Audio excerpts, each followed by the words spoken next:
Good morning all of you. तो आज का मैं जो ये जो काम करे थे केमिकल इक्विलिब्रियम वो पार्ट कंप्लीट हो चुका है। जो सेकंड पार्ट है पार्ट बी को हम क्या कहेंगे क्या आयनिक इक्विलिब्रियम। हमने पढ़ा था पहले जो का केमिकल इक्विलिब्रियम, दूसरा पार्ट है इसका आयनिक इक्विलिब्रियम। आयनिक इक्विलिब्रियम के बारे में इस चैप्टर के अंदर पढ़ेंगे हम। तो सबसे पहले पढ़ेंगे हमें तो concept of acid and base, acid और बेस का कॉन्सेप्ट। तो in chemical equilibrium we study जो का reaction involving molecule only but. तो हमने जो पिछले पार्ट में हमने केवल क्या मॉलिक्यूल के जो का इक्विलिब्रियम के बारे में पढ़ा है। जैसे कैल्शियम कार्बोनेट, हमारा कैल्शियम कार्बोनेट है, जब उसको हीट करें तो इक्विलिब्रियम में होगा ये CaO प्लस क्या होगा CO2। तो ये हमारे क्या है केमिकल इक्विलिब्रियम। तो but in ionic equilibrium will study reversible reaction. कुछ आयनिक रिएक्शन भी होते हैं जो कहते हैं वो रिवर्सिबल रिएक्शन होती है। Involving formation of ion in water. तो ये जो क्या करेंगे आयन बनाएंगे किसके अंदर, वाटर के अंदर। तो when solute is polar solvent compound, मतलब जो हमारा सोल्यूट है पोलर सोलवेंट होगा, सोलवेंट को पोलर कंपाउंड के अंदर डिजोल्व होगा, पोलर कंपाउंड होगा। देन रिएक्ट जो का with water to form ion, मतलब वो वाटर के अंदर मिलकर क्या करेगा वो आयन बनाएगा, जिसको क्या करें इज का जो का वो उसको हम क्या कहेंगे आयनिक इक्विलिब्रियम करेंगे। अब जैसे हमने क्या लिया इसमें CH3COH, ये हमारे क्या पोलर कंपाउंड है जो का वाटर के अंदर मिक्स करके तो ये क्या करेगा तो इक्विलिब्रियम स्टेट में CH3CO नेगेटिव और क्या जाएगा नेगेटिव और H3O पॉजिटिव। तो ये इक्वेशन होगी जिसको हम क्या कहें आयनिक इक्विलिब्रियम के नाम से कहेंगे। अच्छा जो सेकंड एग्जांपल एक और अमोनियम हाइड्रोक्साइड NH4OH, जब इसको हम क्या कहें वाटर के अंदर मिक्स करेंगे हम तो क्या बनेगा इसमें NH4 पॉजिटिव और क्या जाएगा ये इसके अंदर क्या होगा OH नेगेटिव, ये बनेगा इसमें। तो ये भी इक्विलिब्रियम स्टेट में होगा। तो इस इक्विलिब्रियम स्टेट को हम क्या कहें आयनिक इक्विलिब्रियम का जो OH नेगेटिव NH4 पॉजिटिव जो आयन के अंदर कन्वर्ट होगा उसको हम क्या कहें आयनिक इक्विलिब्रियम के नाम से कहेंगे। ये तो इसकी डेफिनेशन है। इसका फर्स्ट पार्ट हो गया अभी इलेक्ट्रिकल कंडक्टर। कंडक्टर मतलब जो करंट का पास करना। इसमें क्या हो current the substance which allow electric current pass through dam, जो क्या है वो सब्सटेंस जो इसमें से हमने इलेक्ट्रिक करंट पास कर दिया उसमें पास कर दिया और कार्ड कंडक्टर या इलेक्ट्रिकल कंडक्टर, उसको हम सीधा कंडक्टर भी कह सकते हो, इलेक्ट्रिकल कंडक्टर के नाम से कह सकते हैं उसमें। तो होगा जिसमें यानी क्या होगा जिसमें से हमने जो वो सब्सटेंस जिसमें से हमारा करंट पास कर गया उसको क्या कहें कंडक्टर या फिर इलेक्ट्रिकल कंडक्टर के नाम से कहेंगे इसमें। तो होगा इसका। तो इसके बाद जो है कंडक्टर जो का डिवाइडेड टू टाइप, कंडक्टर को हम दो भागों में लेते हैं, दो टाइप में लिया गया है। ये तो क्या conductor which conduct electric without any जो का undergoing any chemical change are metallic और इलेक्ट्रॉनिक कंडक्टर, मतलब जब हमारे के जितने मेटल है सॉरी पहले को इसकी टाइप में क्या है विच कंडक्टर तो का electricity without undergo any chemical change, बिना केमिकल चेंज हुए तो उसमें मतलब जो का बिना केमिकल चेंज हुए तो उसमें से इलेक्ट्रिक करंट पास कर जाए उसको हम क्या कहें मेटलिक या फिर इलेक्ट्रॉनिक कंडक्टर के नाम से कहेंगे। मेटलिक या फिर इलेक्ट्रॉनिक कंडक्टर के नाम से कहेंगे उसको। तो होगा इसका। तो सेकेंड है कंडक्टर विच अंडरगो डिकम्पोजिशन।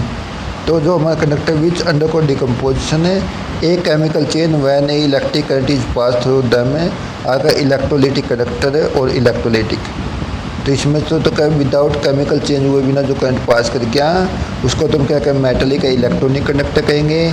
जैसे हमारे जितने मेटल सोडियम हो गया, पोटासियम हो गया, सिल्वर हो गया, गोल्ड हो गया, एल्यूमिनियम हो गया, तो ये सभी इसके एग्जाम्पल हो गए। दूसरा क्या है क्या जो है कंडक्टर विच अंडरगो डिकम्पोजिशन, मतलब उसमें जो डिकम्पोज या केमिकल चेंज हो when a electric current pass हो, जब इसमें से हम इलेक्ट्रिक करंट पास करो वो क्या जाए डिकम्पोज हो जाए। हम जैसे मैंने भी एक एग्जांपल लिया था NH4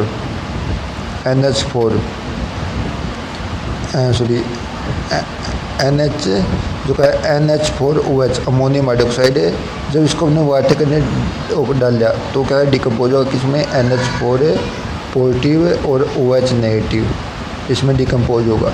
तो इस प्रकार डिकम्पोज होना उसको हम क्या कहते हैं तो उसको क्या कहें आयन केमिकल चेंज हो गया। केमिकल चेंज होने का इसको हम क्या कहें इलेक्ट्रोलाइटिक कंडक्टर या फिर इलेक्ट्रोलाइट के नाम से कहते हैं। तो इसका तो जो वो कंडक्टर जो क्या होगा, जब इसमें से हम इलेक्ट्रिक करंट पास करें वो केमिकल डिकम्पोज होगा या फिर केमिकल चेंज होगा, जिसके कारण यानी जो को उसको इलेक्ट्रोलाइटिक कंडक्टर या फिर जो का इलेक्ट्रोलाइट के नाम से कहते हैं, ये होगा इसका। और एक दूसरी बात इसमें क्या होगी, जो मेटलिक इलेक्ट्रिक कंडक्टर है, मेटलिक इलेक्ट्रिक, वो करंट किसके कारण है, इलेक्ट्रॉन के कारण करंट फ्लो करेगा। मेटलिक इलेक्ट्रॉनिक कंडक्टर में किसके कारण करंट फ्लो करेगा, वो इलेक्ट्रॉन के कारण करंट पास करेगा, मतलब इलेक्ट्रिक के कारण ही वो एक पोजीशन से दूसरे पोजीशन पर या जो का एक स्थान से दूसरे स्थान पर जाएगा। और जो का दूसरा क्या है, इलेक्ट्रोलाइटिक कंडक्टर या जो का इलेक्ट्रोलाइट, उसमें क्या होगा, वो आयन के कारण करंट जाएगा, एक स्थान से दूसरे स्थान पर किसके कारण जाएगा, वो आयन के कारण करंट जाएगा उसमें से। उसको हम क्या कहें, उसको हमें इलेक्ट्रोलाइटिक या फिर इलेक्ट्रोलाइटिक कंडक्टर के इलेक्ट्रोलाइट इलेक्ट्रोलाइटिक कंडक्टर के नाम से कहेंगे हमें। तो electrolyte divide into two type base of strength, इसको हमने क्या कहा, दो भागों में लिया गया है इलेक्ट्रोलाइट को। Electrolyte divide into two type the strength, उसकी स्ट्रेंथ के अनुसार इसको दो भागों में बांटा गया है। तो सबसे पहले क्या है, तो का स्ट्रॉन्ग इलेक्ट्रोलाइट, तो पहला क्या है, strong electrolyte substance which almost completely ion in the काइन इन एक्वा सोल्यूशन। जब कोई भी सब्सटेंस को हम क्या करेंगे, एक्वा सोल्यूशन में डाल देंगे, वो कम्प्लीटली आयनाइज हो जाए, तक पूरा आयन में के अंदर टूट जाए, उसको हम क्या कहेंगे, स्ट्रॉन्ग इलेक्ट्रोलाइट कहेंगे। तो होगा इसका, अब जैसे हमने इसका एग्जाम्पल लिया NaOH सोडियम हाइड्रोक्साइड है, जब इसको हम क्या करें, वाटर के अंदर डाल देंगे हम, तो क्या बनेगा, इसमें Na पॉजिटिव है और क्या होगा, OH नेगेटिव, ये बनेगा। तो क्या होगा कि जो हमारे सोडियम हाइड्रोक्साइड को हमने वाटर के अंदर डाल लिया, वाटर के अंदर डालने पर क्या है, Na प्लस और जो का OH नेगेटिव, तो इस प्रकार जो हमारा पूरी कम्प्लीटली आयनाइज होगा, वो कम्प्लीटली आयनाइज होगा, तो उसको हम क्या कहेंगे, स्ट्रॉन्ग इलेक्ट्रोलाइट के नाम से कहेंगे हम। तो ये होगा इसका। Degree of ionization for type of electrolyte is 1, इनकी जो डिग्री ऑफ जो क्या है आयनाइजेशन, मतलब आयन के अंदर टूटने की जो डिग्री होगी, वो क्या कंप्लीट दिस टाइप इलेक्ट्रोलाइट क्या होगी, वो 1 के इक्वल होगी, अल्फा की वैल्यू क्या होगी, 1 होगी। डिग्री ऑफ आयनाइजेशन को हम अल्फा से लिखते हैं, वो किसके इक्वल होगा, 1 के इक्वल होगा। तो होगा इसका, जैसे इसमें HCl हो गया, H2SO4 हो गया, NaCl हो गया, HNO3 हो गया, KOH, NaOH, HNO3, AgNO3, copper sulphate. तो ये जो जितने भी एग्जाम्पल हमारे वो इनका HCl हो गया, H2SO4 हो गया, NaCl हो गया, HNO3 हो गया, KOH हो गया, NaOH, HNO3, AgNO3, copper sulphate mean all तो का strong acid base and all type of salt. मतलब क्या होगा, जो स्ट्रॉन्ग एसिड है, स्ट्रॉन्ग बेस और जो का इनके जो का साल्ट हो गए, वो सभी किस में आएंगे, स्ट्रॉन्ग इलेक्ट्रोलाइट के अंदर आएंगे। जैसे HCl ये भी स्ट्रॉन्ग इलेक्ट्रोलाइट होगा, जो KOH लें तो ये भी स्ट्रॉन्ग इलेक्ट्रोलाइट होगा, और NaCl लें तो वो भी स्ट्रॉन्ग इलेक्ट्रोलाइट होगा।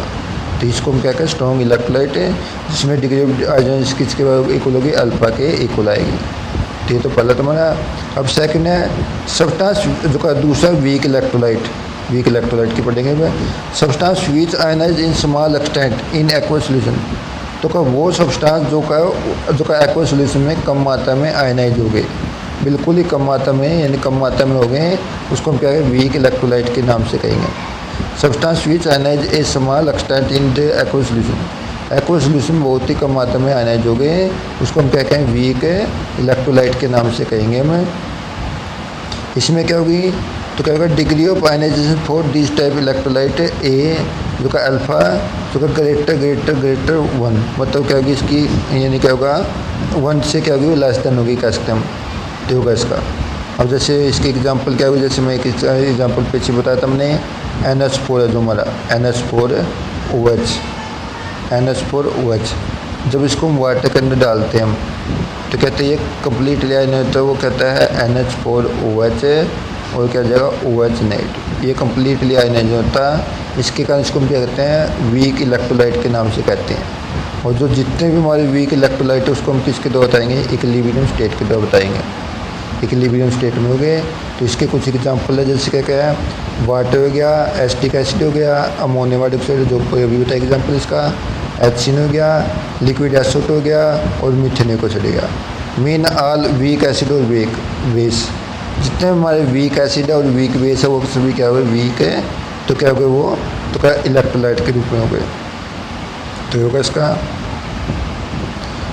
तो क्या डिफरेंट कॉन्सेप्ट है जो का बीन पुट जो का फोर्थ बाय डिफरेंट जो का investigation to characteristic acid and base. मतलब इसको जो का ये अलग अलग अपने तरीके लिए है, जो का यानी एक तो वीक इलेक्ट्रो एक स्ट्रॉन्ग इलेक्ट्रो। उसके तो हम जो क्या कहते हैं एसिड और बेस के जो का उसके तो का उसके अलग अलग जो का कैरेक्टरिस्टिक को पढ़े तो निकाल लिया हमने। तो क्या बट द फॉलोइंग आर जो का 3 important modern concept of acid and base. तो हमारे 3 क्या है एसिड और बेस के 3 मॉडर्न कॉन्सेप्ट है जिसको हम आगे पढ़ेंगे अब। तो एसिड के 3 टाइप में लिया गया, इसको अलग टाइप से इनको पढ़ेंगे हमें। तो सबसे पहले एसिड और बेस के बारे में बताया, तो किसने बताया वो, तो उसका सबसे पहला नाम है इसमें अर्नीस कॉन्सेप्ट। क्या नाम है, अर्नीस कॉन्सेप्ट। अर्नीस कॉन्सेप्ट के द्वारा एसिड और बेस क्या हुआ। तो according to Arrhenius concept all substance which give H+ ion when जो का dissolve in water are called acid. जितने भी सब्सटेंस है जब उसको हम क्या कहें वाटर के अंदर डिजोल्व करेंगे वो क्या देंगे H+ आयन देंगे, उसको हम क्या कहेंगे एसिड कहेंगे हम। जितने भी सब्सटेंस हमारे जब उसको हमने वाटर के अंदर डिजोल्व कर दिया वो क्या दे H+ आयन दे, उसको हम क्या कहेंगे एसिड कहेंगे हम। इसी प्रकार डोज तो का which ion is in water to जो का फर्निश या गिव जो का OH ion are called base. तो वो सब्सटेंस है जो वाटर के अंदर आयनाइज होकर वो क्या दे में OH नेगेटिव दे हम, वो क्या होगा हमारा बेस हो गया। यानी मतलब एसिड तो क्या करेंगे वो H+ आयन देंगे और जो का बेस क्या देंगे वो OH नेगेटिव आयन देंगे जिसको हम बेस कहेंगे। H ए क्या होगा H+ और A नेगेटिव, ये क्या होगा H+ दिया तो इसके कारण एसिड होगा। BOH लिया तो B पॉजिटिव और OH नेगेटिव, तो ये क्या है OH दिया तो इसके कारण ये बेस होगा। तो होगा इसका। इसका जो अगला हमारा HCl है, HCl क्या देता है ये, जब HCl को हम क्या कहते हैं आयनाइज करते हैं HCl is acid because it give H+ ion. HCl क्या होगा जो का H+ और क्या होगा Cl नेगेटिव, तो इसके कारण H देने के कारण इसको हम क्या कहें एसिड कहेंगे। और जो का इसी प्रकार NaOH है जो क्या ए बेस यील्ड OH आयन, मतलब NaOH को जो वाटर के अंदर तो Na+ और OH देगा तो OH देने के कारण इसको हम क्या कहेंगे बेस कहेंगे। Na तो OH दे इसके कारण बेस है। HCl क्या दे हमें H+ दे इसके कारण उसको हम क्या कहेंगे एसिड कहेंगे। तो होगा इसका। तो सम एसिड आर जो का base are completely in solution are called strong acid और बेस। कुछ हमारे एसिड या बेस होकर कम्प्लीटली आयनाइज हो जाते हैं उनको हम क्या कहते हैं स्ट्रॉन्ग एसिड और स्ट्रॉन्ग बेस कहते हैं। जैसे हमने ऊपर पढ़ा था तो उसमें क्या है स्ट्रॉन्ग एसिड कौन कौन से हमारे HCl हो गया HNO3 H2SO4 और जो का तो का परक्लोरिक एसिड। तो ये जो चारों ही हमारे क्या स्ट्रॉन्ग एसिड हो गए, मतलब ये चारों मिनरल एसिड है। मिनरल एसिड हमारे क्या होते हैं स्ट्रॉन्ग एसिड होते हैं। तो होगा इसका। इससे जो आगे NaOH KOH BaOH2 और स्ट्रॉन्ग बेस। NaOH KOH और BaOH2 क्या करें स्ट्रॉन्ग बेस का काम करें। स्ट्रॉन्ग बेस क्यों करते हैं इसको हम, क्योंकि ये कम्प्लीटली आयनाइज होकर के OH देते हैं और जो का स्ट्रॉन्ग एसिड क्या कहते हैं कम्प्लीट आयनाइज होकर वो H देंगे। इसके कारण उनको तो हम क्या कहें स्ट्रॉन्ग एसिड कहेंगे H+ देंगे तो, और जो का बेस होगा तो वो OH देंगे तो इसके कारण उसको स्ट्रॉन्ग बेस के नाम से कहते हैं। तो होगा इसका। आगे क्या अदर आर जो dissociate in limited extent in solution है तो क्या and term as weak acid और बेस, मतलब वो कम मात्रा में जो का टूटेंगे। तो other are dissociate in to जो का है लिमिटेड एक्सटेंट कम मात्रा में टूटेंगे तो उसको हम क्या कहेंगे सॉल्यूशन में आर कार्ड जो उसको हम क्या कहेंगे वीक एसिड और वीक बेस के नाम से कहेंगे। तो वो सब्सटेंस है जो कम मात्रा में आयनाइज हो गए वो जब वाटर के अंदर डिजोल्व करेंगे उसको हम वीक एसिड या वीक बेस के नाम से कहेंगे हमें। Every hydrogen compound can not be regard as acid. तो हमारे जो सभी जो हमारे H+ आयन तो का सभी हाइड्रोजन जो का कंपाउंड वो सभी इसको हम उसको एसिड नहीं कह सकते हम। जैसे CH4 है उसको हम एसिड नहीं कहेंगे हम। CH3OH है जो का C2H5 है जो का OH ग्रुप बट जो का नॉट बेस, मतलब इसमें वैसे क्या OH ग्रुप है दोनों में परंतु ये बेस नहीं होते। मतलब जो सभी H+ वाले जो का H वाले वो तो एसिड नहीं होंगे और जो सभी OH वाले वो क्या है बेस नहीं होंगे। तो हम देखेंगे जो H+ देगा वो एसिड होगा, जो OH देगा वो क्या होगा हमारा बेस होगा। तो क्या एक्चुअली जो का free H+ do not exist in water. तो H+ आयन हमारा वाटर के अंदर कभी भी एग्जिस्ट नहीं करता। They combine with solvent molecule, मतलब जो सोलवेंट मॉलिक्यूल के कंबाइन कर लेता है। Have strong tendency to get hydrate, वो हाइड्रेट हो जाता है। मतलब क्या होगा जैसे हमने क्या लिया HX क्या हमारा एसिड है तो वाटर के अंदर मिक्स किया तो H3O और क्या होगा X नेगेटिव होगा। यानी क्या होगा, जब इसको HX को वाटर के अंदर डिजोल्व करें तो क्या होगा एक तो H3O पॉजिटिव और ये क्या होगा X नेगेटिव, H3O पॉजिटिव और X नेगेटिव के अंदर कन्वर्ट होगा।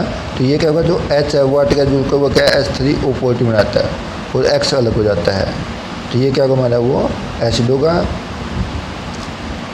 आगे इसमें the reaction between an acid base is called neutralization reaction.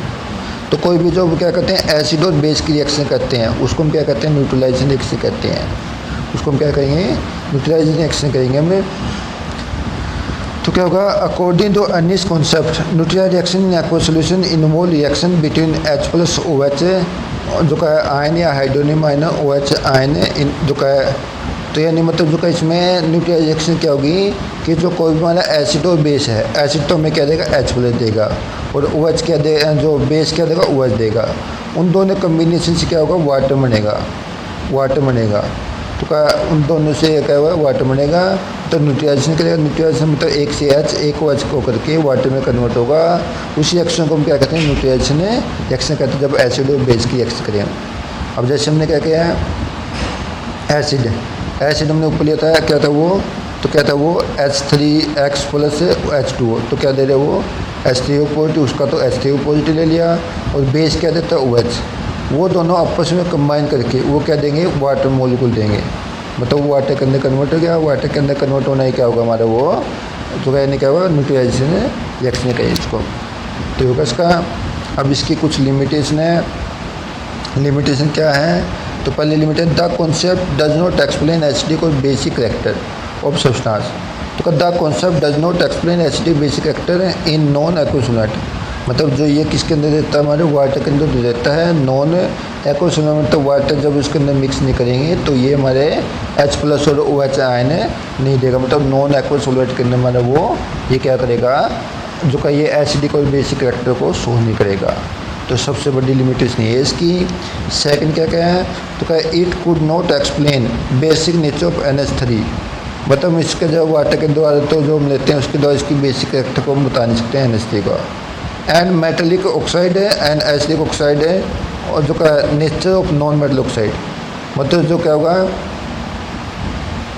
तो जितने मेटल ऑक्साइड है वो तो हमारे किसको शो करते हैं बेसिक कैरेक्टर को शो होते हैं, और जो हमारे क्या नॉन मेटल ऑक्साइड वो क्या होगी एसिडिक जो क्या होगा नेचर को शो करते हैं।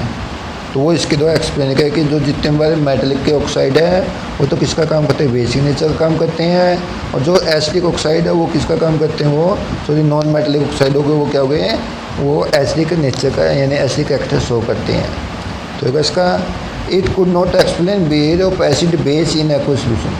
तो ये क्या हुआ है, तो क्या it could not explain behaviour of acid base in non aqueous solution. Non aqueous solution के अंदर है तो ये एसिड और बेस के जो का बिहेवियर को एक्सप्लेन करेगा। जो पहला पॉइंट तो वही इसमें दोबारा रिपीट हुआ है कि जो एसिड और बेस के जो का बिहेवियर को जो एक्वस नॉन एक्वस सॉल्यूशन के अंदर वो एक्सप्लेन नहीं करते। ये होगा इसका। नेक्स्ट पॉइंट क्या है, it could not explain neutralization reaction giving salt in absence of solvent. तो क्या होगा, जो हमने क्या जैसे वाटर के अंदर मिक्स किया, वाटर के अंदर मिक्स किया एक तो OH देता है, एक क्या देता है H देता है, जो उनके कम्बिनेशन से क्या बनता है वाटर बनता है। तो जो क्या है, it could not explain neutralization reaction, वो न्यूट्रलाइजेशन रिएक्शन को एक्सप्लेन नहीं करेगा। Giving salt in absence of solvent, जब सॉल्वेंट की मात्रा इसके अंदर लेंगे हमें तो वो क्या देगा हमें वो न्यूट्रलाइजेशन रिएक्शन नहीं देगा। तो ये इसका पॉइंट है। नेक्स्ट है, it could not explain acidic character in certain like AlCl3 BF3 इन जो का एक्वस सॉल्यूशन। तो कुछ हमारे जो का ये कहते हैं AlCl3 BF3, तो ये ना तो एसिड कैरेक्टर को शो करते ना बेस कैरेक्टर को शो करते। किसके अंदर इन एक्वस सॉल्यूशन, एक्वस सॉल्यूशन के अंदर है। तो हमने क्या एल्यूमिनियम क्लोराइड लिया BF3 लिया, तो दोनों क्या करते वो इसका जो का एसिड को जो का बेसिक कैरेक्टर को वो शो नहीं करते। It could not explain existence of H plus ion, तो वो ये नहीं बता पाया जो का existence of H plus ion, तो वाटर के अंदर H प्लस आयन कहाँ से आया, कैसे एग्जिस्ट हुआ, तो उसके बारे में वो एक्सप्लेन नहीं कर पाया। तो था उसकी क्या थी एसिडिक नेचर है जो का बाई अर्निस इक्वेशन, अर्निस कॉन्सेप्ट के द्वारा। जो आगे के दो कॉन्सेप्ट वो करेंगे कलम। Thank you.